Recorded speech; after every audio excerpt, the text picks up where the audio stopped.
झगड़ा साहब, हुकूमत मुतमईन है सर, बड़ा है, वो कह रहे हैं कि मईशत बेहतर हो गई, हालात बेहतर हो गए, तो 500 दिन खान साहब को अंदर रखने के डिविडेंड्स आना शुरू हो गए हैं सर, फायदे आना शुरू हो गए हैं हुकूमत को।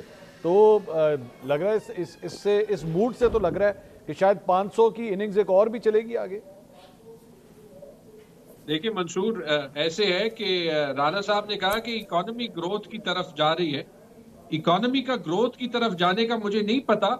पंजाब की चीफ मिनिस्टर, कैबिनेट और सारे एमपीएस की तनख्वाहें जरूर ग्रोथ की तरफ चली गई, ओके। और थोड़ी सी ग्रोथ नहीं, मेरे ख्याल में कोई 4-4, 5-5, 6-6, 8-8 गुना ग्रोथ की तरफ चली गई, तो उनको मुबारक हो।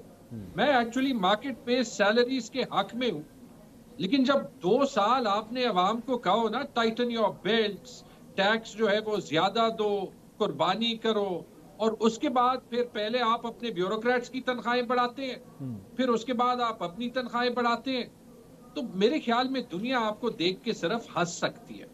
इकोनॉमी का बाकी आप ऐसे कर दें, खुद ही सड़क पे जाके किसी से पूछ लें कि किस हद तक ग्रोथ की तरफ जा रही है, और बाकी जो मुल्क का हाल है in terms of its constitutional order, वो आप ही बता सकते हैं। अब देखिए, आप यही देख लें कि हुकूमत की कॉन्ट्रडिक्शंस कहाँ कहाँ पे। ये 9 मई को तो छोड़ नहीं सकते, ठीक है। मुझे तो अभी लगता है कि आप देख ही लें कि 9 मई पे जुडिशियल इंक्वायरी का कौन कह रही है। एक ही जमात कह रही है, वो है पीटीआई।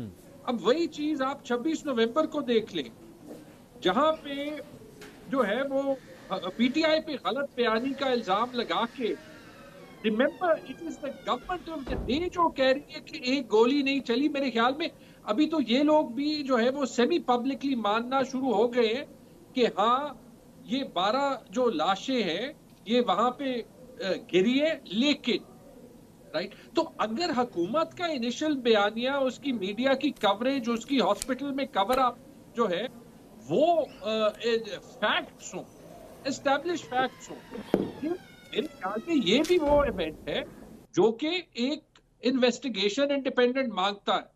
तीसरी ले ले इलेक्शन की बात, यही 3 मुतालबे हैं ना। अगर इलेक्शन में आप सही जीते हैं, अगर जो आपने अपने ही व्लॉग्स पे मुख्तलिफ लोगों के साथ जो देखा था वो सही नहीं था, तो फिर छुपाने का क्या। इन तीनों में जुडिशियल इंक्वायरीज भी बिठा दें, और मैं तो कहता हूं 2-2, 3-3 इंडिपेंडेंट ऑब्जर्वर्स बाहर की दुनिया से भी ले आए, क्योंकि आप तो कभी झूठ ही नहीं बोलते। और पाकिस्तान में तो दूध और शहद की नदियां बह रही हैं।